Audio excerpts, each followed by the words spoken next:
हरियाणा की हर अपडेट के लिए बेल आइकन दबाएं और सब्सक्राइब करें STV हरियाणा न्यूज। नमस्कार, आप देख रहे हैं हरियाणा न्यूज और मैं हूं आपके साथ शुभेंदु सिंह। हर दिन कोरोना के नए मामले एक नए रिकॉर्ड बना रहे हैं और अपने पुराने रिकॉर्ड को तोड़ रहे हैं। देश में आज कोरोना के नए मामले जहां 3 लाख के पार तक पहुंच गए, तो वहीं प्रदेश में कोरोना की रफ्तार बेकाबू होती नजर आ रही है। इस बीच सांसों पर संकट देखने को मिल रहा है।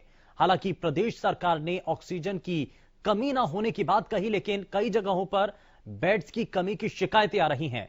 उधर कोरोना को देखते हुए प्रदेश सरकार की ओर से धड़ाधड़ फैसले लगातार लिए जा रहे हैं और कल से बाजारों को जहां 6 बजे से बंद करने के आदेश दिए गए, तो वहीं शराब के ठेके भी कल 6 बजे से बंद हो जाएंगे। उधर किसानों ने एक बार फिर कोरोना टेस्ट कराने से इनकार कर दिया है। जरा सबसे पहले आप एक रिपोर्ट देखिए और उसके बाद करेंगे चर्चा की शुरुआत।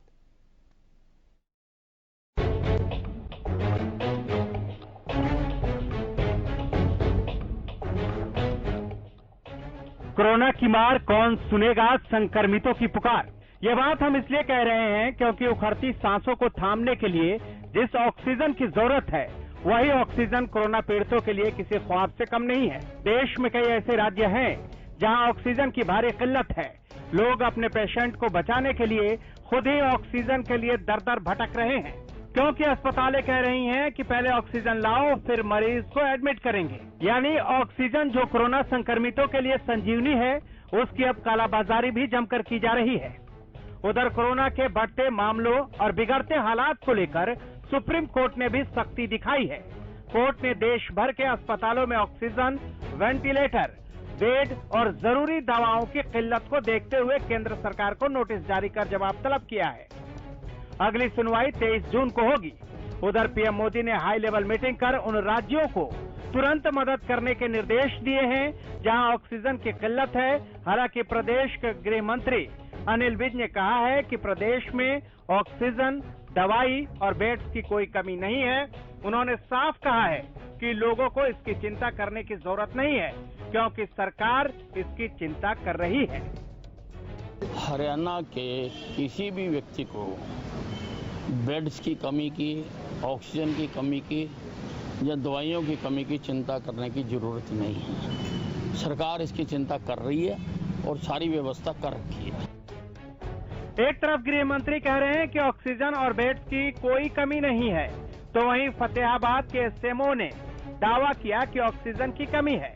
जैसे ही एसएमओ ने फतेहाबाद में ऑक्सीजन की कमी की बात कही, सीएमओ ने तुरंत इससे इनकार करते हुए कहा कि फतेहाबाद में ऑक्सीजन की कोई कमी नहीं है। लेकिन अब आप ही सोचिए कि कौन सच बोल रहा है और कौन झूठ।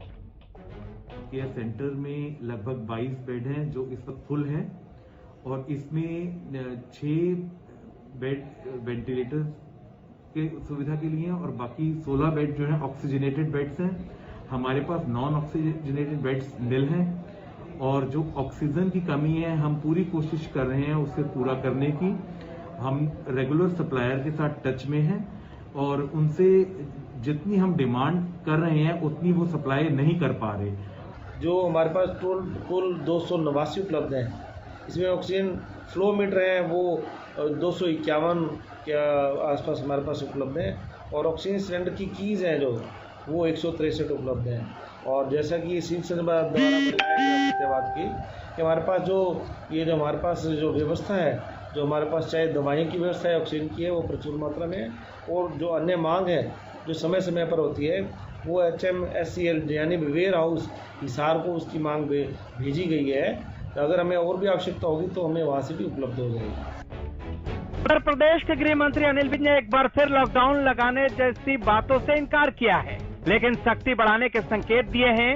इसके साथ ही जहां हरियाणा में नाइट कर्फ्यू का समय बढ़ा दिया गया है, तो वहीं अब बाजारों को कल शाम 6 बजे के बाद बंद करने के निर्देश दिए गए हैं। साथ ही कल शाम 6 बजे से प्रदेश में ठेके भी बंद करने के आदेश जारी किए गए हैं। इसके अलावा कोरोना को देखते हुए गृह मंत्री ने अपने सभी महकमों में तबादले भी स्थगित कर दिए हैं। अब हमने सभी दुकानों को शाम 6 बजे से कल से बंद रखने का निर्णय लिया है और सभी जो गैर जरूरी एकत्रितकरण है, कहीं पर लोग इकट्ठा होते हैं, कोई सेलिब्रेट करते हैं, उसके ऊपर हमने प्रतिबंध लगाया है। दिल्ली के सीएम केजरीवाल के उस आरोप पर अनिल विज ने पलटवार किया है जिसमें दिल्ली सरकार ने हरियाणा पर ऑक्सीजन रोकने का आरोप लगाया था। उन्होंने कहा कि हम किसी का ऑक्सीजन नहीं रोकते हैं क्योंकि ये राष्ट्रीय आपदा है। उन्होंने केजरीवाल पर भ्रांति फैलाने का आरोप लगाया। देखो, दिल्ली के मुख्यमंत्री को इस प्रकार की अफवाहें नहीं फैलानी चाहिए। इससे लोगों में भ्रांति फैलती है, भय फैलता है, डर फैलता है। हम किसी की भी ऑक्सीजन नहीं रोक रहे हैं। हम 1 लीटर ऑक्सीजन भी किसी की रोकना नहीं चाहते हैं। और ऑक्सीजन तो क्या, अगर और भी कोई चीज हमारे पास सरप्लस होगी, किसी प्रदेश को जरूरत होगी, हम देंगे, क्योंकि ये राष्ट्रीय आपदा है। ये सब मिलजुल कर ही लड़ सकते हैं। इस प्रकार के दोषारोपण करके बैठ के कोई अपनी जिम्मेवारी से बच नहीं सकता। कोरोना काल में झोला छाप डॉक्टरों की भी मौज है। कोरोना फैलने के साथ ही झोला छाप डॉक्टर इलाज करने से बाज नहीं आ रहे हैं। ताजा मामला पानीपत के इसराना में आया, जहां दीपक शर्मा नामक एक डॉक्टर ने एक महिला को एक के बाद एक लगातार 3 ग्लूकोज चाह दी। इलाज के नाम पर महिला को ग्लूकोज की बोतल में ही कुछ टीके भी लगाए गए, जिसके बाद महिला की तबीयत बिगड़ गई। परिजन दूसरे अस्पताल में महिला को लेकर पहुंचे, तब तक बहुत देर हो चुकी थी। 2-3 दिन हो गए मेरे घरवाले की तबीयत खराब थी, तो 2 दिन मैं दवाई किसी डॉक्टर से ले रहा था। उन्होंने कहा दूसरे डॉक्टर से दिखा लो, तो मैं सवेरे जो दीपक शर्मा उसके पास लेके गया, तो उन्होंने कहा कि चलो कोई बात नहीं, बुखार नहीं था इनको, कुछ वीकनेस थी, तो ग्लूकोज लगाया इन्होंने। 3 बोतलें लगाई हैं, बीच में टीके वगैरह भी हैं उसमें ही। तो वहाँ से लेके आया तो आधे घंटे बाद तो बस एक्सपायर हो गया। एक तरफ सरकार ने निर्देश दिए हैं कि कोरोना काल में मरीजों के इलाज से पहले कोविड टेस्ट कराए जाएं, फिर इलाज करें, लेकिन झोला छाप डॉक्टर इस महामारी के दौर में भी कुछ पैसे कमाने के लिए लोगों की जिंदगियों से खिलवाड़ कर रहे हैं। अब सवाल यह है कि क्या सिर्फ सरकारी सख्ती से ही कोरोना पर लगाम लगाया जा सकता है, या फिर लोगों को भी अपनी जिम्मेदारी निभानी होगी। Bureau report, Haryana news.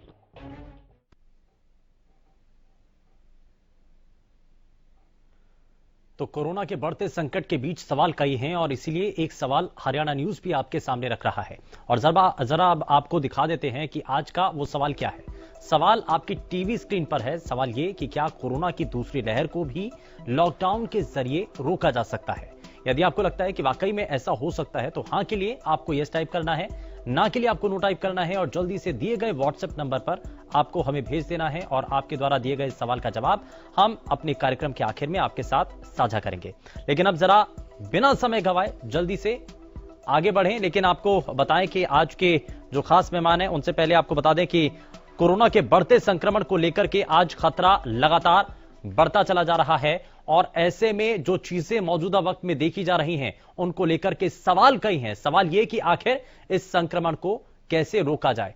और अब जरा आगे बढ़ते हैं, सभी खास मेहमानों से आपको मिलवा देते हैं। हमारे साथ भारतीय जनता पार्टी से प्रवक्ता विजेंद्र नेहरा कार्यक्रम में जुड़ चुके हैं। विजेंद्र जी बहुत स्वागत है।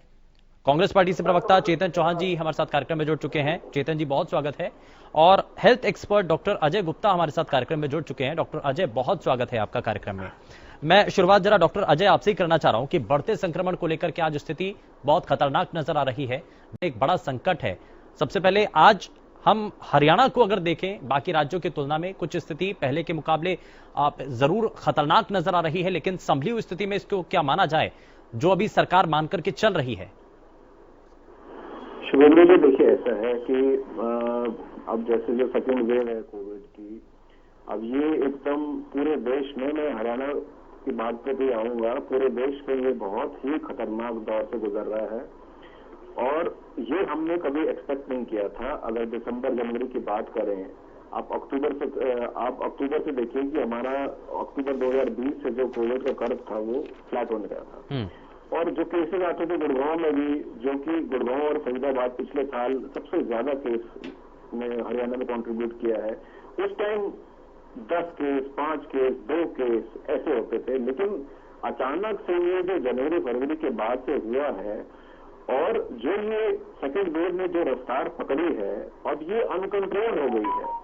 हरियाणा पहले अगर आप बाकी प्रदेश देखेंगे, जैसे महाराष्ट्र है, मध्य प्रदेश है, गुजरात है, केरला है, इन सब, पंजाब है, उत्तर प्रदेश है, इन सब से पिछड़ा हुआ था। लेकिन अभी अगर आप फिलहाल में 15 दिन में देखेंगे तो आंकड़े काफी बढ़ गए हैं। और अगर आप जितने भी डिस्ट्रिक्ट्स देखेंगे, खैर फरीदाबाद और गुड़गांव आज भी सबसे ज्यादा कंट्रीब्यूट कर रहा है, उसके अंदर आंकड़े बहुत ही ज्यादा बढ़ चुके हैं। और बहुत ही ये जो मैं अभी जो आज दोपहर में खबर पढ़ रहा था, जो आपने अभी अपने चैनल के माध्यम से दर्शकों को बताई है, कि अनिल विज साहब ने कल शाम से जो 6 बजे बाजार बंद करने का जो निर्णय लिया है, ये बहुत ही सही लिया है, ये लेना ही पड़ता है। प्रधानमंत्री ने अपने जो भाषण में जो देश को बताया था कि लॉकडाउन अंतिम विकल्प होना चाहिए, बहुत सही। मैं सराहना करूंगा देश के प्रधानमंत्री की कि लॉकडाउन बिल्कुल भी अगर हम ये सोचेंगे कि हमेशा अब सेकेंड वेव के बाद थर्ड वेव आए या फोर्थ वेव आए और लॉकडाउन हो जाए, तो भारत की जो इकोनॉमी है वो उसका सत्यानाश हो जाएगा। नहीं, लेकिन डॉक्टर अजय, हम ये भी तो मान रहे हैं ना कि सबसे पहले तो जान है और इसी पर तो फोकस किया जा रहा है। कहीं ऐसा तो नहीं कि संक्रमण इतना ज्यादा बढ़ जाए कि हमारे हाथों से चीजें निकलती चली जाए। अब देख रहे हैं हमारे सामने दिल्ली का उदाहरण है और इतनी तेजी के साथ वहां पर संख्या बढ़ी है, ऑक्सीजन की कमी नजर आ रही है। शुभेंद्र जी, मैं उसी पे आ रहा था। देखिए, ऐसा है, दिल्ली में जो स्थिति है वो हरियाणा से बदतर थी, तो दिल्ली के जो सीएम है उन्होंने वहां पर तकरीबन लॉकडाउन लगा दिया। हरियाणा थोड़ा पिछड़ा हुआ था, तो पहले हरियाणा सरकार ने क्या किया, वीकेंड लॉकडाउन लगा दिया, वीकेंड कर्फ्यू लगा दिया उसके, या फिर ये नाइट कर्फ्यू लगा दिया। देखिए, अब जो स्थिति है, जो मैं देख रहा था, ये इस बात में कोई दो राय नहीं है कि जो मेडिसिन हैं उनकी कमी हो चुकी है, ऑक्सीजन की कमी है, बेड्स की कमी है। देखिए, हमको फैक्ट से इनकार नहीं करना चाहिए, लेकिन इसी के साथ मैं आपके चैनल के माध्यम से लोगों को ये भी बताना चाहता हूं कि पैनिक मत कीजिए। कि ऐसा ना हो कि आपको लग रहा है कि जो हमको कोरोना हो गया है और हमको तुरंत हॉस्पिटल में भर्ती करना है। पैनिक बेशक ना हो, ये तो बार बार कहा भी जा रहा है कि पैनिक नहीं करना है। बिल्कुल, बहुत कम लोग ऐसे हैं जिनको अभी भी हॉस्पिटल एडमिशन की जरूरत है। बहुत कम ऐसे लोग हैं जिनको ऑक्सीजन की रिक्वायरमेंट है, और उनसे भी कम लोग ऐसे हैं जिनको वेंटिलेटर की रिक्वायरमेंट है। थोड़ी क्या है कि हमको जागरूकता फैलानी है। नहीं तो सर, ये तो डॉक्टर ही डिसाइड करेंगे ना। ये तो जिस अस्पताल के अंदर मरीज जा रहे हैं, पेशेंट जा रहे हैं, ये सब कुछ तय तो डॉक्टर्स ही करेंगे कि इस पेशेंट को ऑक्सीजन की जरूरत है या वेंटिलेटर पर लाना है। तो ये सुरेंद्र जी, आज हमारे गुड़गांव के अंदर मैं आपको एक इंफॉर्मेशन देना चाहता हूं, जो सिविल सर्जन के माध्यम से आई है प्राइवेट प्रैक्टिशनर्स के लिए, आईएमए के लोगों के लिए। उन्होंने आईएमए के डॉक्टरों का सहयोग मांगा है। क्या कि कौन से डॉक्टर ऐसे हैं जो वॉलंटियर कर सकते हैं ऑनलाइन परामर्श के लिए, जिन पेशेंट्स को कोविड हो चुका है, और वो ऑनलाइन डॉक्टरों से सहायता मांगे, ताकि डॉक्टर उनको गाइड करे क्योंकि आपको वाकई हॉस्पिटल की एडमिशन है या जरूरत है या नहीं है, आपकी सिचुएशन कैसी है। सर, यही तो सवाल है। अब यही तो सवाल है कि हमने 1 साल का हमारा वो समय निकल चुका है, और हमें ये सिस्टम पहले से डेवलप करना चाहिए था कि लोगों के मन में जो पैनिक है, जो डर बन चुका है, कम से कम वो हम ऑनलाइन माध्यम के जरिए, एक परामर्श के जरिए सबसे पहले ये तय कर पाए कि वाकई में जो पेशेंट है उसको अस्पताल तक आने की जरूरत है भी या नहीं। मैं जरा जल्दी से इस पर रिएक्शन ले रहा हूं विजेंद्र जी। ये हम बार बार कह रहे हैं कि हमने 1 साल के अंदर क्या खोया क्या पाया, लेकिन सिस्टम तो हम बेहतर कर सकते थे, ये तो हमारे हाथ में था। और आज उसी चीज को लेकर के आईएमए के द्वारा ये बताया भी जा रहा है कि डॉक्टर अजय इसी बात पर फोकस कर भी रहे हैं। उन्होंने बताया है कि आईएमए के डॉक्टर से ये कहा जा रहा है कि वॉलंटियर तौर पर वो परामर्श दे पाए सबसे पहले, क्योंकि आज ही कहा जा रहा है कि इतनी ज्यादा संख्या में बेड्स की जो डिमांड बढ़ रही है, ये उतनी ज्यादा नहीं होनी चाहिए। ऑक्सीजन की जो डिमांड बढ़ रही है वो उतनी नहीं होनी चाहिए। और ये सब कुछ चीजें ऑनलाइन परामर्श के जरिए तो लोगों को सबसे पहले बताना होगा ना कि उनकी सिचुएशन क्या वाकई में क्रिटिकल है कि नहीं है, उनको अस्पताल आने की जरूरत है कि नहीं है। विजेंद्र जी, देखिए शुभेंदु जी, मेरी वॉइस ठीक आ रही है आपको? जी बताइए सर। शुभेंदु जी, जहां तक आपने तैयारियों की जो बात की है, मैं आपको बताना चाहूंगा, जब कोरोना आया था हरियाणा प्रदेश के अंदर शुभेंदु जी, एक भी टेस्टिंग लैब नहीं थी। और आज ये हरियाणा सरकार की तैयारियों का नतीजा है कि हरियाणा प्रदेश के अंदर 35 लैब है जहां पे हम टेस्ट कर सकते हैं। इसके साथ साथ शुभेंदु जी, ऑक्सीजन की जहां तक बात है, ऑक्सीजन की हरियाणा प्रदेश के अंदर 270 मीट्रिक टन ऑक्सीजन टोटल हमारे पास उपलब्ध होती है, उसमें 60 मीट्रिक टन की हमारी खपत है। तो ऑक्सीजन भी हरियाणा प्रदेश के अंदर पर्याप्त मात्रा में शुभेंदु जी उपलब्ध है। और जहां तक शुभेंदु जी कोरोना के जो टेस्ट की बात है, अभी तक हरियाणा प्रदेश के अंदर हम लोग 70 लाख से अधिक लोगों के कोरोना के टेस्ट कर चुके हैं। और शुभेंदु जी, पूरे देश के अंदर हरियाणा प्रदेश तेजी से टेस्ट करने के मामले में तीसरे नंबर पे आया है। शुभेंदु जी, जहां तक हम वैक्सीन लगाने की अगर हम बात करें तो लगभग 35 लाख से अधिक लोगों को हम कोरोना वैक्सीन के टीके लगा चुके हैं और 3,50,000 से अधिक जो लोग हैं शुभेंदु जी, वो कोरोना को मात दे करके ठीक होकर के अपने घर वापस जा चुके हैं। मेरा आपसे, क्योंकि आप बहुत वरिष्ठ पत्रकार हैं, आपका चैनल बहुत जिम्मेदार चैनल है, और मैं तमाम मीडिया के साथियों से और अपने साथी प्रवक्ताओं से एक निवेदन करना चाहूंगा शुभेंदु जी, कि हम कई बार बहुत बढ़ा चढ़ा के इस चीज को दिखाते हैं कि देखिए देश के अंदर 3 लाख से ज्यादा कोरोना के संक्रमित पाए गए। हम ये भी बताएं कि 2 लाख से अधिक लोग ठीक होकर के पूरे देश के अंदर अपने घर गए हैं। हरियाणा प्रदेश के अंदर 3.5 लाख से ज्यादा लोग कोरोना को मात देकर के अपने घर जा चुके हैं। और आज की डेट में शुभेंदु जी, अगर मैं बात करूं तो प्रदेश में 49,000 अगर एक्टिव मामले हैं तो उसमें से लगभग 30,000 जो है वो होम आइसोलेशन में है, यानी घर पर अपना उपचार करा रहे हैं। मात्र हमारे पास में 18-19,000 ऐसे लोग हैं जो हॉस्पिटलों के अंदर जिनका उपचार चल रहा है। इसके साथ साथ सर, हमारी कोशिश तो ये है कि हम अगर सिस्टम के अंदर कहीं भी कोई कमी नजर आ रही है तो सबसे पहले जानकारी अगर मिलती है तो सरकार तक पहुंचाएं। तो जानकारी ये भी है कि अभी तक कई जगह, खास करके गुरुग्राम के अंदर भी ऑक्सीजन की कमी को लेकर के और जो जरूरी दवाएं हैं, डॉक्टर अजय गुप्ता खुद इस बात को मान रहे हैं कि दवाइयों की कमी नजर आ रही है और ब्लैक मार्केटिंग तो हो ही रही है। उसको तो रोकने में हालांकि कोशिशें हो रही हैं। इससे पहले भी मैं इस बारे में आपके साथ बात कर भी चुका था, आपने कहा था कि इस पर एक्शन भी हो रहे हैं। तो ये तो अभी चीजें कुछ ऐसी हैं जो कि सामने आ चुकी हैं, लेकिन पर्दे के पीछे तो और भी बहुत सारे खेल चल रहे हैं। शुभेंदु जी, देखिए, कुछ इस प्रवृत्ति के कुछ लोग होते हैं समाज में कि जो महामारी या कोई भी आपातकाल की स्थिति जब देश पे आती है तो वो अपना असली रंग दिखाते हैं, देश के साथ गद्दारी करते हैं और इस तरह की घटिया हरकतें वो करना शुरू करते हैं। लेकिन उन लोगों को सबक सिखाने के लिए आज हरियाणा प्रदेश के अंदर माननीय अनिल विज जी, जो गृह मंत्री हरियाणा प्रदेश के हैं, बहुत सख्त है इन चीजों को लेकर के। और जो ऐसी कोई घटना करेगा, जो इस तरह की कोई गड़बड़ करेगा, उसके साथ में सख्ती से सरकार पेश आएगी। दोबारा कोई सोचेगा नहीं, इस तरह की सजा का प्रोविजन उसको करेंगे। और शुभेंदु जी, हरियाणा प्रदेश के अंदर जो रिकवरी रेट है वो 86% का है। इसलिए हरियाणा प्रदेश की जनता को मैं आपके माध्यम से निवेदन करना चाहूंगा कि कोई दिक्कत और परेशानी की बात नहीं है। हरियाणा सरकार पूरी तरह से तैयार है। हमारे मजदूर भाइयों को, हमारे किसानों को कोई दिक्कत देने की जरूरत नहीं है। मजदूर अगर सोचते हैं लॉकडाउन लगेगा, माननीय मुख्यमंत्री, माननीय गृह मंत्री जी कह चुके हैं हरियाणा प्रदेश के अंदर लॉकडाउन नहीं लगेगा। जरूर हम सख्ती कर रहे हैं, लेकिन पलायन को लेकर के भी बात करूंगा सर, पलायन को लेकर भी बात करूंगा। ठीक है सर, मैं वापस लौटता हूं जरा। चेतन चौहान जी, आपको लगता है कि हरियाणा सरकार ने बीते 1 साल के समय में और आज भी, क्या जब बार बार आश्वस्त कर रही है सरकार कि आप घबराइए मत, सरकार है, तो आप विपक्ष के तौर पर भी निश्चिंत हैं, व्यवस्थाएं बनी हुई हैं?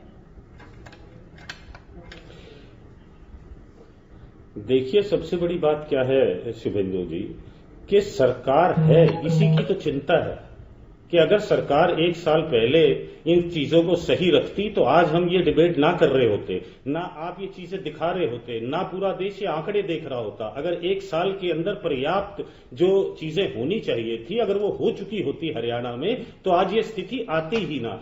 आज अभी मेरे पत्रकार, मेरे साथी बोल रहे थे भाजपा के कि कोई दिक्कत नहीं है, किसी तरीके की ऑक्सीजन की कमी नहीं है। 250 मेट्रिक टन ऑक्सीजन हमारे पास है, 60 मेट्रिक टन हमें चाहिए। अरे भैया, आज आप हालात तो देखिए। अभी आप ही का चैनल में बात हो रही थी कि फतेहाबाद में ऑक्सीजन की कमी है। आज का अखबार पढ़िए, इंग्लिश के ट्रिब्यून में रोहतक की इतनी बड़ी खबर छपी हुई है। और आपको ताजी जानकारी दे देता हूं, 2 घंटे पहले फोर्टिज हरियाणा ने एक अपनी राय जारी कर दी है सेंटर को कि उनके पास पर्याप्त मात्रा में ऑक्सीजन नहीं है। फोर्टिज जैसा बड़ा अस्पताल जब ये हालात, इस हालात में है, तो आप बड़ी आसानी से ये देख सकते हैं कि छोटे अस्पतालों का क्या हाल होगा। दूसरी बात मैं आपको और बताता हूं कि अनिल विज जी का काम सिर्फ बड़बोलापन रह गया है। कल वो नसीहत दे रहे थे केजरीवाल जी को कि आपने हमारा ट्रक लूट लिया, ये नहीं चलेगा। आज नसीहत दे रहे हैं कि इस तरीके के बयान केजरीवाल जी ना करें। अरे कमाल है, कल तो आप खुद अफरा तफरी फैला रहे थे और आज अब ये कह रहे हैं क्योंकि अब केजरीवाल जी की मनोहर लाल जी से बात हो गई है तो इसलिए अब वो ये कह रहे हैं कि वो जो बयान दे रहे हैं वो ठीक नहीं है। कल आपने क्या बयान दिया, आपने क्या अफरा तफरी मचवाई। तीसरी बात, आज आप ऐसी बातें कर रहे हैं कि लॉकडाउन की स्थिति, आप कहते हैं लॉकडाउन लगाएंगे नहीं, परंतु लॉकडाउन में कसर क्या छोड़ रखी है आपने। स्कूल आपने बंद कर दिए। हालात इतने खराब हो चुके हैं आज कि पूरा देश ये जानता है कि केंद्र को सुप्रीम कोर्ट कह रहा है कि आपकी तैयारियां पर्याप्त नहीं है। मैं पहले भी कहता आया हूं और आज भी कह रहा हूं और बड़ी जिम्मेवारी से कांग्रेस पार्टी का प्रवक्ता होते हुए और कांग्रेस पार्टी के नेताओं ने भी पहले भी जताया था कि ये इस बार जो सेकेंड वेव है वो मैन मेड वेव है। सारी दुनिया में कोरोना नीचे जा रहा है और भारत इसमें नंबर 1 है। आप बताइए। नहीं तो अगर ऐसा है तो सर पंजाब के अंदर, राजस्थान के अंदर तो नहीं, अगर आप इसको इस तरीके से मान रहे हैं कि मैन मेड ये कोरोना बन चुका है। मैं विजेंद्र जी आता हूं सर, तो पंजाब के अंदर और मैं जो बात करना चाह रहा हूं, मैं सिर्फ 2 सेकंड लूंगा सिर्फ आपसे, ज्यादा बड़ी लंबी बात नहीं करूंगा। देखिए प्रदेशों का हाल नहीं है ये आया कहां से, आप क्रोनोलॉजी जो मैं बताना चाह रहा हूं वो समझिए। ये हरियाणा, पंजाब, राजस्थान और महाराष्ट्र की लड़ाई नहीं है, ये लड़ाई पूरे देश की है। सर लड़ाई तो अभी राज्यों की बन गई है ना, चुनाव करा दिए फरवरी के अंदर, इलेक्शन कमीशन करता है। मैं यही कह रहा हूं, आज जो बात करने की बात है वो बात ये है कि ये आया कहां से, इसके ऊपर कोई बहस नहीं कर रहा। ये सेकंड वेव क्यों आई? चलिए ठीक है, जरा जवाब ले लेते हैं, जवाब ले लीजिए विजेंद्र जी, जवाब दीजिए। बीजेपी कह रही है, मैं बता देता हूं, जवाब दीजिए। मेरी क्रोनोलॉजी देखिए आप। अरे सुन लीजिए भाई साहब, देखिए मैं आपके बीच में नहीं बोला, मैं आपका जवाब दे रहा हूं, छोटा सा सुन लीजिए। देखिए पहले तो मैं बता देता हूं कि अगर कोरोना से इतना बेहतरीन को रणनीति आपके पास है कि आप निपट सकते हैं कोरोना से, और आपके राहुल गांधी जी के पास कोई आलू में से सोना निकालने से भी अच्छी कोई योजना है, तो महाराष्ट्र को, पंजाब को, राजस्थान को, छत्तीसगढ़ को उस योजना को बताओ भैया। वहां इतनी महामारी मची हुई है, हरियाणा में तो फिर भी कंट्रोल में है, यहाँ सरकार ने सारी स्थिति को संभाल लिया है। और मेरे भाई, अरे सुनिए भैया सुनिए, आपके बीच में नहीं बोला था मैं भी बोलूंगा, डिबेट खराब हो जाएगी। देखिए छत्तीसगढ़ के अंदर शर्म आनी चाहिए आपको, कांग्रेस पार्टी के प्रवक्ता के तौर पे पूरी पार्टी को चुल्लू भर पानी में डूब मरना चाहिए। कूड़ा उठाने वाली रैली में आप सबों को ले जा रहे हैं छत्तीसगढ़ में।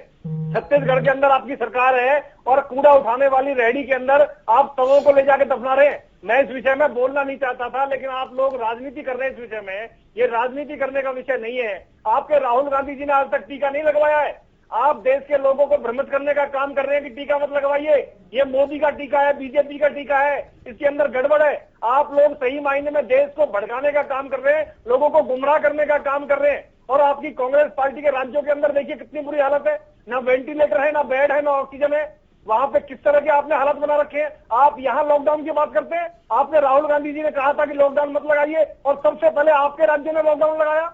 और आज भी हरियाणा प्रदेश के अंदर आप बात कर रहे हैं हमारे यहाँ लॉकडाउन नहीं है। आप अपने यहाँ पे देखिए कितना आपने क्या माहौल बना रखा है, महाराष्ट्र के अंदर, पंजाब के अंदर, राजस्थान के अंदर, छत्तीसगढ़ के अंदर कितनी महामारी, कितना त्राही वहां पे मची हुई है। और छत्तीसगढ़ में कूड़ा उठाने वाली रैली के अंदर आप सबों को ले जाने का काम कर रहे हैं, और आप भारतीय जनता पार्टी पर सवाल उठाने का काम कर रहे हैं। महाराज आपके पास कोई योजना नहीं है, कोई नेता नहीं है, कोई नीति नहीं है, आपकी नीयत ठीक है विजेंद्र जी, आपने चारों तरफ भ्रष्टाचार फैला रखा है। लेकिन आज एक सवाल यह भी पूछा गया केंद्र सरकार से कि नेशनल प्लान क्या है, लेकिन हरियाणा सरकार आगे क्या सोच रही है? आप कह रहे हैं कि लॉकडाउन तो लगाना नहीं है, परिस्थितियां ऐसी ही बनी रही तो क्या आगे भी ऐसे ही चलता रहेगा? स्टेट प्लान क्या है? शुभेंदु जी देखिए, सरकार ने अगर लॉकडाउन नहीं लगाया है तो सख्ती बरती है हमारी पुलिस में, हमारे प्रशासन में, शासन में, सरकार में, और भारतीय जनता पार्टी के जो लाखों कार्यकर्ता हैं, हमारे आदरणीय प्रदेश अध्यक्ष ओम प्रकाश धनखड़ जी के नेतृत्व में एक अभियान छेड़ा हुआ है चारों तरफ। कोरोना वैक्सीन के टीके हम लोग लगवा रहे हैं, जनता को जागरूक करने का हम काम कर रहे हैं, और सार्वजनिक स्थानों पर भी जाकर के जनता को हम जागरूक करने का काम कर रहे हैं। सर जरा ये बताइए कि जितने धरना स्थल हैं जहां पर किसान डटे हुए हैं, वहां पर कितने किसानों ने टेस्टिंग करवाई है, कितने किसानों ने वैक्सीन लगवाई है, और आखिर अगर अभी तक वो ना तो वो टेस्टिंग करवा रहे हैं और वैक्सीन लगवा रहे हैं, तो क्यों नहीं सरकार उनके मन में भरोसा बना पा रही है? ये तो महामारी है, तो ये भरोसा क्यों नहीं बना पा रही है सरकार?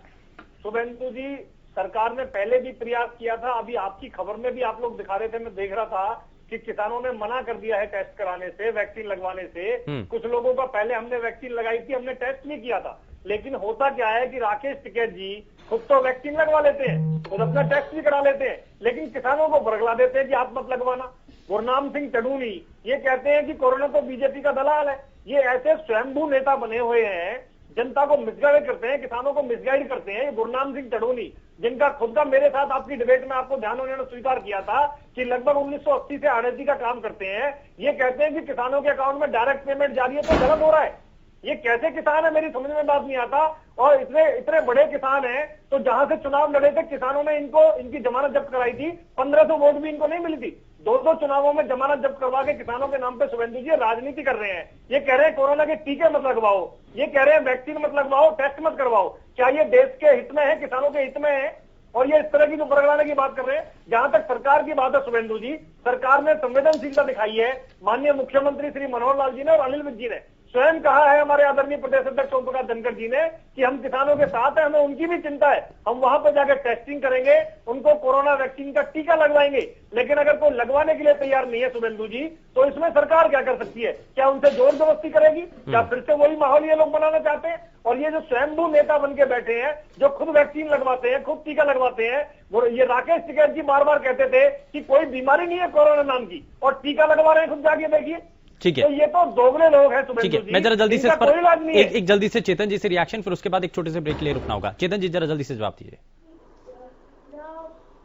ये भरोसा क्यों नहीं कायम हो पा रहा है के पास? आज देखिए, भरोसा कहां से कायम होगा? आप सबसे पहले एक चीज देखिए कि आज हालात ये हैं। अभी छत्तीसगढ़ की बात कर रहे थे मेरे प्रिय मित्र, जरा यूपी के अंदर हाल देखिए आज क्या हालात है। और मैं इनको और बताता हूं, बड़े बखान कर रहे हैं अभी बार बार मनोहर। सर छोड़ दीजिए, सर छोड़ दीजिए, दूसरे राज्यों का छोड़ दीजिए, सिर्फ हरियाणा पर फोकस रखिए। अगर हम ये कोशिश करें कि मिलजुल कर, मैं अनिल विज जी की बात कर रहा हूं, मनोहर लाल खट्टर जी की बात कर रहा हूं। शुभेंदु जी सुनिए, मैं आज भी कह रहा हूं कि आज एक रिपोर्ट आई है जिसमें जींद में, अंबाला में, यमुनानगर के अंदर ना तो वेंटिलेटर्स डब्बे के अंदर बंद पड़े हैं। अंबाला कैंट के, जिसके ऊपर ये इतनी बड़ी राजनीति करते हैं, अपने आप को इतना बड़ा नेता बताते हैं कि हमने ये कर दिया, आज भी वेंटिलेटर चलाने वाला स्टाफ नहीं है। ये पूछिए अनिल विज जी से और मेरे प्रिय मित्र से कि ये हालात आज हैं जब इतनी बड़ी आपदा है, परंतु इनको सिर्फ अपना बखान करने के अलावा कुछ नहीं है। बिना राहुल गांधी के इनके डिबेट खत्म हो नहीं सकती। उनका नाम लाना वाजिबी है, शायद इनको खाना हजम नहीं होता। दूसरी बात मैं आपको और बताता हूं, वैक्सीन की बात क्यों नहीं करते? ये क्या नाटक बनाया है पूरे देश के अंदर? 150, 400, 700, ये क्या है? ये किसकी देन है? ये भी राहुल गांधी ने करा होगा। चलिए ठीक है, एक छोटे से ब्रेक के लिए रुकना है, एक छोटे से ब्रेक के लिए रुकना है, लेकिन ब्रेक के उस पार जरा इस सवाल का जवाब तलाशेंगे कि आखिर क्या कारण है जींद में वैक्सीन चोरी हो रही है। शुरुआत राजस्थान से हुई, लेकिन अब हरियाणा में ये पहली बार वैक्सीन चोरी का मामला सामने आया है। और साथ ही साथ डॉक्टर्स और एक्सपर्ट से भी ये जानेंगे कि कोरोना का पीक क्या आने वाला है और कोरोना अपने पीक पर कैसे और कब तक पहुंचेगा। और डबल प्रोटेक्शन के जरिए आजकल चेहरे पर आप देख रहे होंगे कि लोग डबल मास्क लगा रहे हैं, तो क्या उससे बढ़ते संक्रमण को कम किया जा सकता है, अपने आप को बचाया जा सकता है? छोटा सा भी खास मेहमान लगातार हमारे साथ कार्यक्रम में बने हुए हैं, जरा जल्दी से आगे बढ़ते हैं। लेकिन मैं जरा सबसे पहले डॉक्टर अजय गुप्ता का रुख कर रहा हूं। डॉक्टर अजय, अब लोगों के मन में एक बड़ा सवाल यह है कि आखिर कोरोना का पीक कब आएगा? क्योंकि हम ये देखते हैं और हमने पहले भी अनुभव किया कि कोरोना अपने पीक पर आता है और उसके बाद धीरे धीरे वो नीचे की ओर उसका ग्राफ बढ़ता चला जाता है। तो अभी वो पीक आ चुका है या अभी संभावनाएं हैं कि आने वाला समय और ज्यादा मुश्किल भरा हो सकता है? देखिए, अभी इसके बारे में अगर आप मुझसे पूछेंगे तो इसके बारे में कोरोना की सेकेंड वेव की पीक कब आएगी, किसी के लिए भी कहना बहुत मुश्किल है। हाँ, जो भी बोलेगा अंदाजे से बोल सकता है। अभी फिलहाल इसके नियर 1 to 2 months के आसपास एक्सपेक्टेड है। अगले 2 महीने के अंदर अगर हम पीक तक पहुंचेंगे। अभी तो केस अगर आप देखेंगे हर राज्य में केस बढ़ ही रहे हैं, संक्रमण बढ़ रहा है, पॉजिटिविटी रेट बढ़ रहा है। अभी किसी भी राज्य का अगर आप कोविड कर्व देखेंगे तो बिल्कुल भी फ्लैट नहीं है, एक्सपोनेंशियल राइज ही है। कम्युनिटी ट्रांसमिशन है।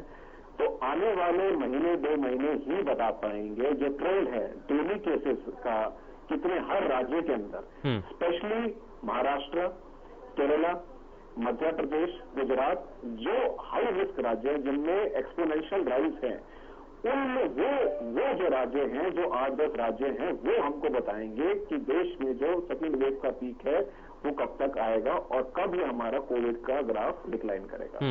अभी फिलहाल ये जो स्थिति है ये महीने 2 महीने तक तो पीक आने का, यानी कि डॉक्टर अजय अगर हम एक अनुमान लगाएं कि अभी 3 लाख से ज्यादा आंकड़े अभी आज देखने को मिले हैं, तो इसके बाद 2 महीने का अगर हम और अंतराल इसमें जोड़ लें तो ये तो बहुत क्रिटिकल सिचुएशन बताता है, ये तो बहुत आगे तक पहुंच सकता है। और अनुमान आपका क्या है, कहां तक पहुंच सकता है? देखिए ऐसा है कि अभी हाल फिलहाल में काफी राज्य हैं जिन्होंने लॉकडाउन लगा है, सख्ती बढ़ती है, हरियाणा में भी है, यूपी में भी है, महाराष्ट्र में भी है।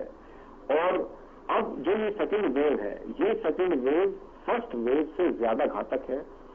डेफिनेटली ज्यादा जो पेशेंट्स हैं, देखिए पहले वेव के अंदर जो पेशेंट्स थे उनको क्या होता था, उनको ड्राई कफ होता था, खांसी होती थी, लॉस ऑफ स्मेल होता था, ठीक है, और बहुत ही कम ऐसे पेशेंट होते थे जो हाई रिस्क जो होते थे, और मोर्टेलिटी जो होती थी वो बहुत कम थी, डेथ रेट। और डेथ रेट ज्यादा किसमें था, एल्डरली पॉपुलेशन में था, जिनको कोई मॉर्बिडिटी थी, जैसे जिनको डायबिटीज है, साथ में हाइपरटेंशन है। लेकिन अभी जो ये सेकेंड वेव है, जिसको हम कह सकते हैं कि ये म्यूटेड वायरस है, म्यूटेड वायरस के अंदर जो प्रेजेंटेशन है हर राज्य के अगर आप देखिए तो इसमें थोड़ा मुझे ऐसा लग रहा है कि ऑक्सीजन सैचुरेशन जल्दी कम हो रहा है। इसीलिए कहीं ना कहीं जो ऑक्सीजन की रिक्वायरमेंट है वो हर राज्य में बढ़ी है। तो ये जो म्यूटेंट स्ट्रेन है इसके बारे में शायद हमको अंदाजा नहीं था। थोड़ा कारण ये भी रहा है कि अक्टूबर के बाद से, नवंबर के बाद से ये जो हमारा कोविड कर्व है ये फ्लैट हो गया था, डिक्लाइन हो गया था, थोड़ा हमने रिलैक्सेशन हुआ था। देखिए ये जो कुछ चीजें हैं एक्सेप्ट करना बहुत जरूरी है। हम थोड़ा रिलैक्स हो गए थे, इसमें में सरकार तो अभी अगर हम देखें डॉक्टर अजय, आम आदमी के, हाँ जी, अगर नाइट कर्फ्यू अभी फिलहाल हरियाणा के अंदर लगा हुआ है तो अभी ये इसी तरीके की सिचुएशन बनी रहे तो हम कंट्रोल कर सकते हैं, और जो आंकड़े अभी हाल फिलहाल में सामने आ रहे हैं इससे मैनेज किया जा सकता है, या कुछ और स्ट्रिक्टनेस की जानी चाहिए? देखिए स्ट्रिक्टनेस करी जानी चाहिए, और बिल्कुल जैसे शाम को 6 बजे के बाद जो अभी बयान आया अनिल साहब का, ये बहुत ही अच्छा और बहुत ही सख्त कदम है कि 6 बजे के बाद बाजार बंद होना चाहिए, जितने भी आपके लिकर शॉप्स हैं वो बंद होनी चाहिए।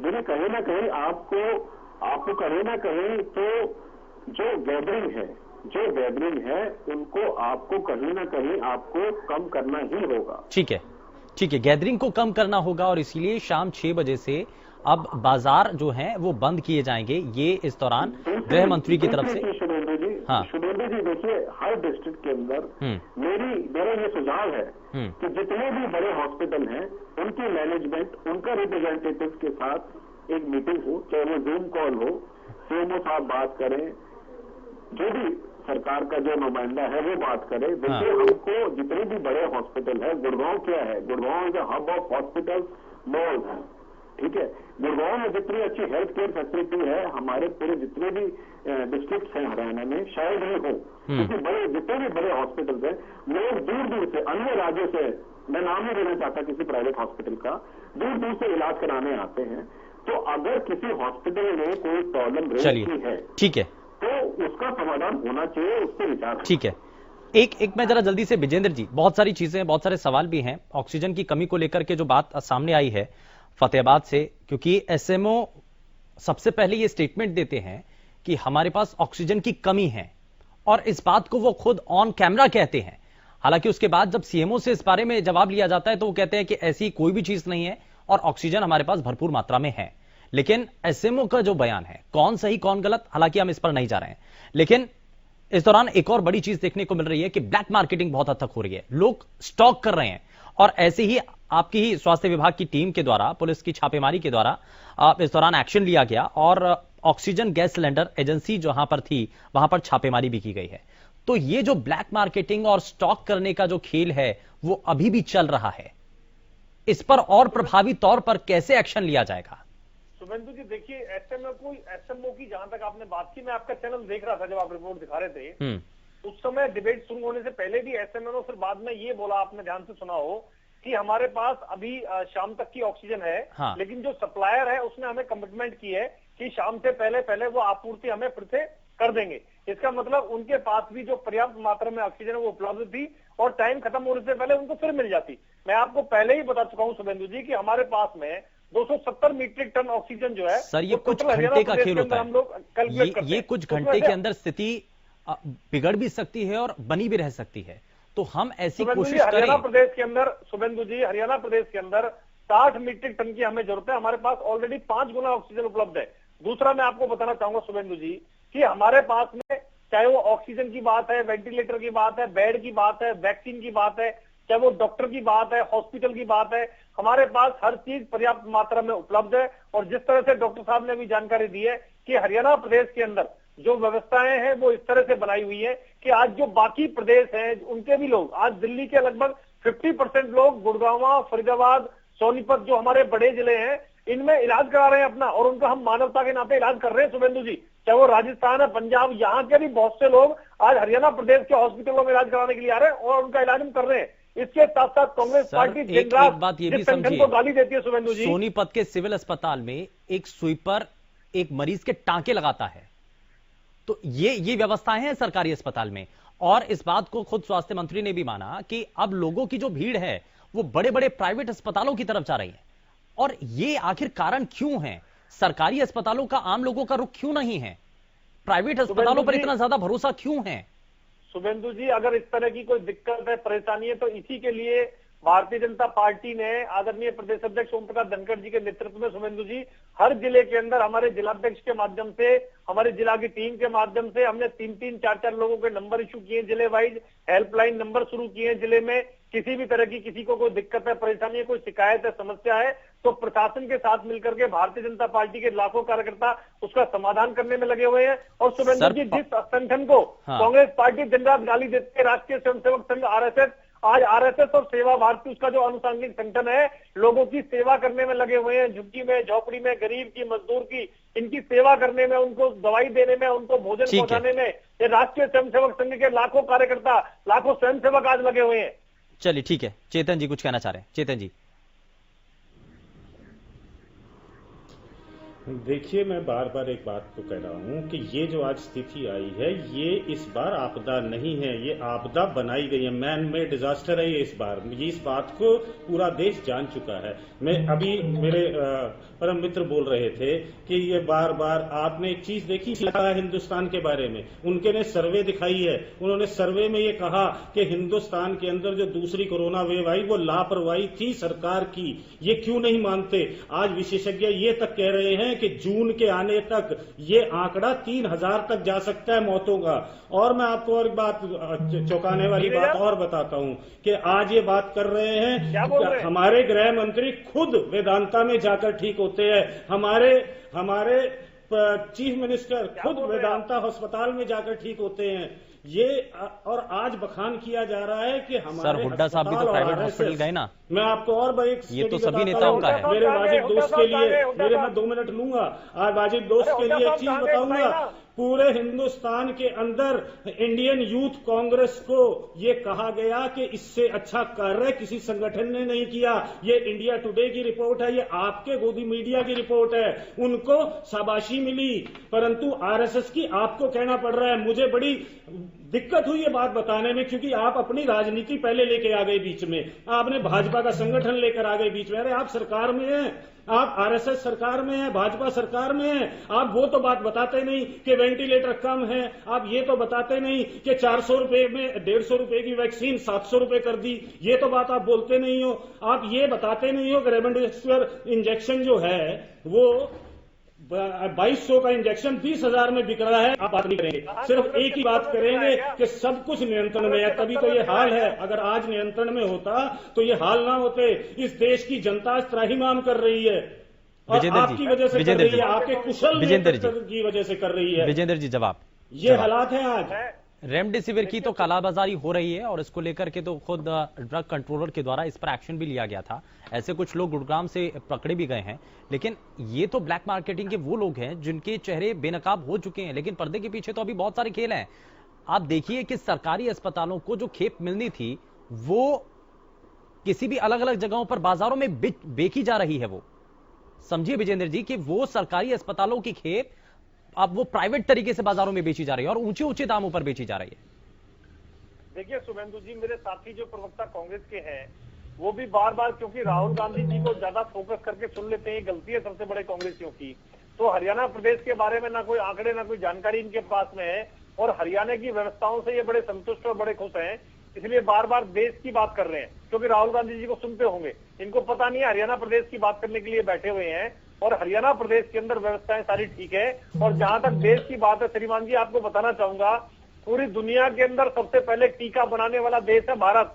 पूरे दुनिया में 100 से अधिक देशों को कोरोना वैक्सीन बना करके मानवता के नाते सप्लाई करने वाला देश है भारत। पूरे देश के अंदर 12 करोड़ से ज्यादा लोगों को सबसे तेज गति से वैक्सीन लगाने वाला देश है भारत, अगर आप भारत की बात करते हैं। और अगर आप हरियाणा प्रदेश की बात करते हैं तो हरियाणा प्रदेश भी देश में तीसरे नंबर पे है। हमारे अंडर कंट्रोल है सारी स्थिति।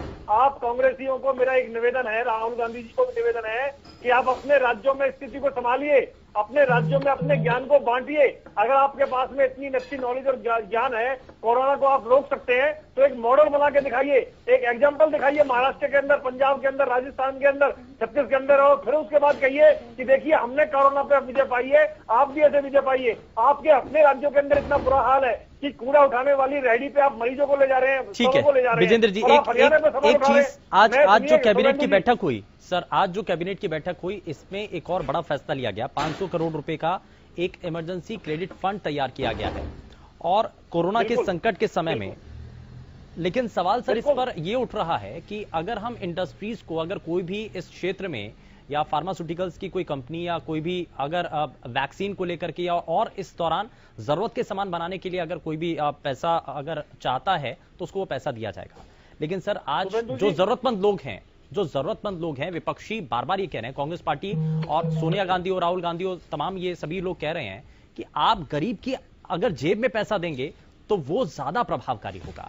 आज उसके पास खाने का संकट है तो सबसे पहले उनके पास पैसा तो होना चाहिए।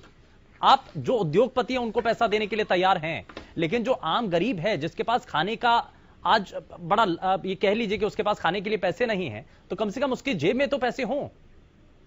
शुभेंदु जी देखिए, आपने बड़ी सही जानकारी दी है। माननीय मुख्यमंत्री श्री मनोहर लाल जी ने कैबिनेट मीटिंग में एक अलग से फंड का 500 करोड़ रुपए का प्रोविजन किया है कि कोरोना महामारी के समय में कोरोना से जुड़ी हुई किसी भी तरह की दवाई का कोई भी उद्योगपति या कंपनी अगर उत्पादन करना चाहता है और उसके पास में पैसे की दिक्कत है तो हरियाणा सरकार उसको फंड करेगी, उसको राहत देने का काम करेगी। जहां तक आपने मजदूरों की बात की शुभेंदु जी, मैं आपको बताना चाहूंगा, पहले भी जब महामारी आई थी हरियाणा प्रदेश के अंदर तो लगभग 6000 से अधिक बसों के माध्यम से हजारों की संख्या में हमारे मजदूर भाइयों को और 100 से अधिक ट्रेनों के माध्यम से हमारे मजदूर भाइयों को निःशुल्क भोजन और उनकी चिकित्सा की व्यवस्था करके उनके गृह राज्य छोड़ने की व्यवस्था हरियाणा सरकार ने की थी।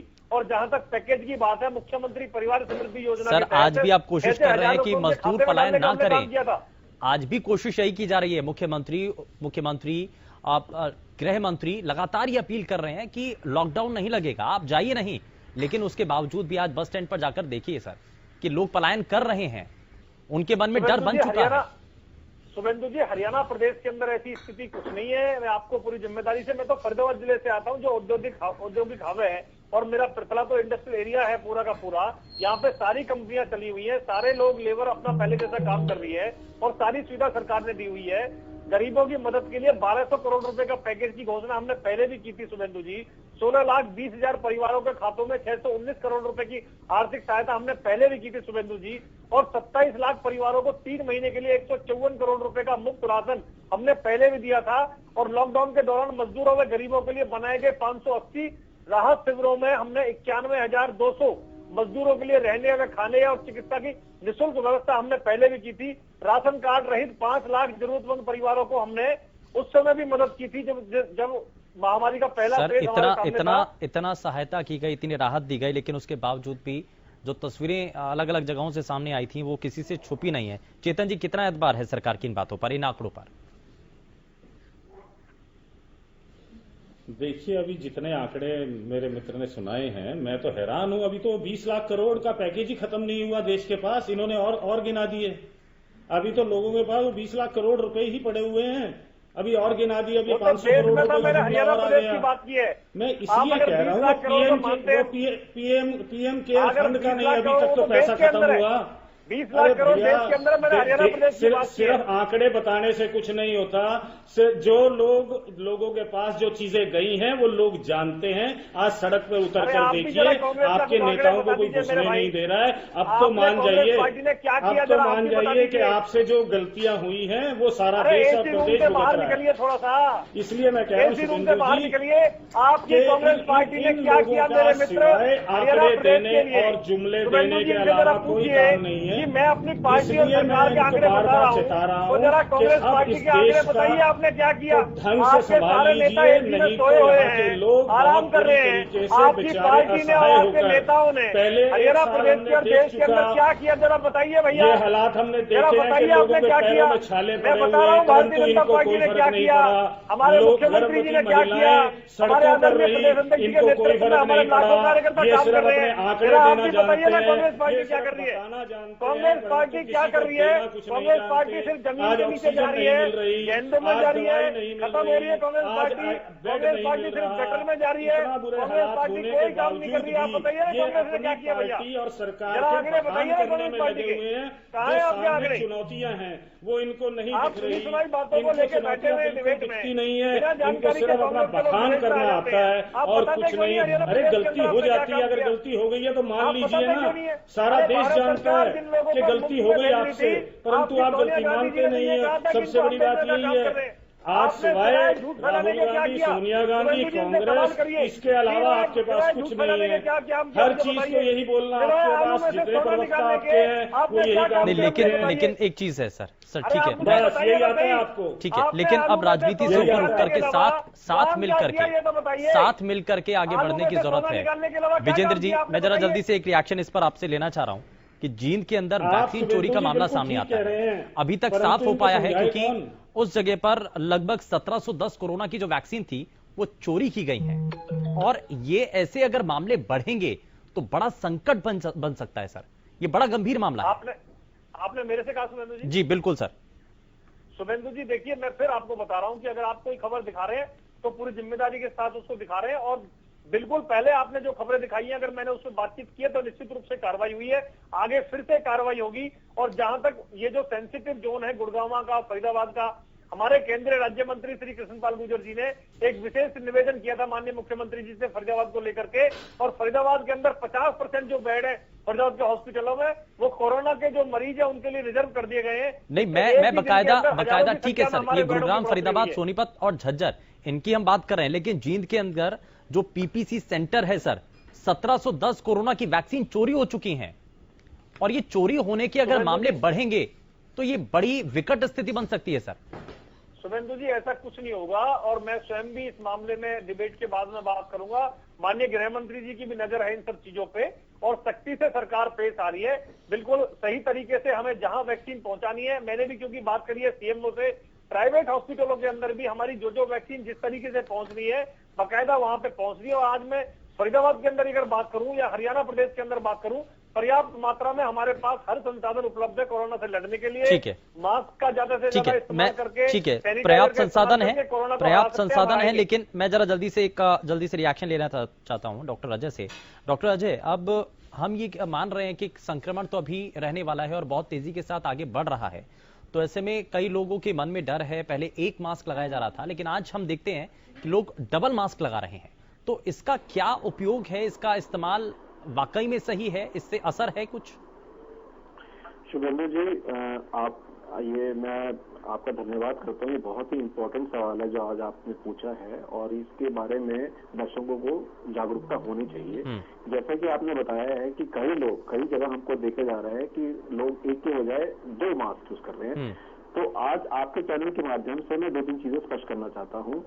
अगर तो हम N95 मास्क यूज कर रहे हैं, अगर हमारे पास N95 मास्क यूज कर रहे हैं तो उसके ऊपर डबल मास्क लगाने की जरूरत नहीं है। डबल मास्क तब लगाते हैं अगर हम या तो हम क्लॉथ मास्क, कपड़े वाला जो मास्क है वो यूज कर रहे हैं, सर्जिकल मास्क यूज कर रहे हैं या 3 प्लाई मास्क यूज कर रहे हैं। उसके ऊपर अगर आप एक और मास्क लगाते हैं, उससे क्या होता है कि जो आपकी कान के साथ में जो होता है, जो पहले वाले मास्क, वो जो दूसरे मास्क के ऊपर एक जो कवरिंग होती है वो टाइट हो जाती है, डबल फिल्ट्रेशन हो जाता है, जिसके कारण क्या होता है, देखिए कोविड क्या है, कोरोना वायरस कैसे फैलता है, ये ड्रॉपलेट इन्फेक्शन से होता है, एयरबॉर्न है। जब आपने पहले मास्क को दूसरे मास्क से कवर कर दिया है और कान के द्वारा वो जो पहला मास्क है वो फिक्स हो गया है, टाइट हो गया है आपका पूरा, उसने आपको नोज को, माउथ को पूरा कवर कर लिया है, तो जो ड्रॉपलेट इन्फेक्शन है, जो हम इनहेलेशन जिसको कहते हैं, वो नहीं हो पाएगा, तो आपका बचाव अच्छे से हो पाएगा। तो अगर N95 हम यूज कर रहे हैं तो बिल्कुल भी उसके डबल मास्किंग की जरूरत नहीं है। अगर हम क्लॉथ मास्क, कपड़े वाला मास्क यूज कर रहे हैं, 3 प्लाई मास्क यूज कर रहे हैं, तो उसके ऊपर जरूर आप डबल मास्क लगा सकते हैं। और कब लगाना चाहिए, जैसे अगर आप बाजार चले गए, जहां भी आप भीड़ भाड़ के इलाके में गए हैं, आप बस स्टैंड चले गए, आप सब्जी मंडी में चले गए, आप परचून की दुकान पे चले गए, जहां आपको लगता है जो भी भीड़ भाड़ का क्षेत्र है वहां आप, ठीक है, यानी कि सार्वजनिक जगहों पर अगर जा रहे हैं तो ये एक सलाह है और एक्सपर्ट्स लगातार इस पर विचार करते हुए ये शोध के बाद ये बता भी रहे हैं कि आपको अब ज्यादा सावधानी बरतनी होगी। खैर, बहुत शुक्रिया सभी खास मेहमानों का कार्यक्रम में शामिल होने के लिए। लेकिन जरा जाने से पहले आज का सवाल हमने जो कार्यक्रम की शुरुआत में आपके सामने रखा था, एक बार फिर से जरा वो सवाल आपको दिखा देते हैं। सवाल आपकी टीवी स्क्रीन पर, सवाल ये कि क्या कोरोना की दूसरी लहर को भी लॉकडाउन के जरिए रोका जा सकता है? हाँ और ना में आपको अपना जवाब देना था। जरा आपको इस सवाल का जवाब जो आपके द्वारा दिया गया वो दिखा देते हैं। 72% लोगों की तरफ से हाँ में जवाब दिया गया है, यानी कि कोरोना की दूसरी लहर को भी लॉकडाउन के जरिए रोका जा सकता है। 72% लोगों ने इस पर हाँ में जवाब दिया है और साथ ही 28% लोगों की तरफ से ना में इस पर जवाब दिया गया है। तो यानी कि कोरोना के बढ़ते संक्रमण को देखते हुए अब सरकारों को आगे सख्ती बरतने की जरूरत है और ऐसे में तभी हम बढ़ते संक्रमण से अपने आप को, अपने प्रदेश को, अपने देश को बचा पाएंगे। फिलहाल के लिए बस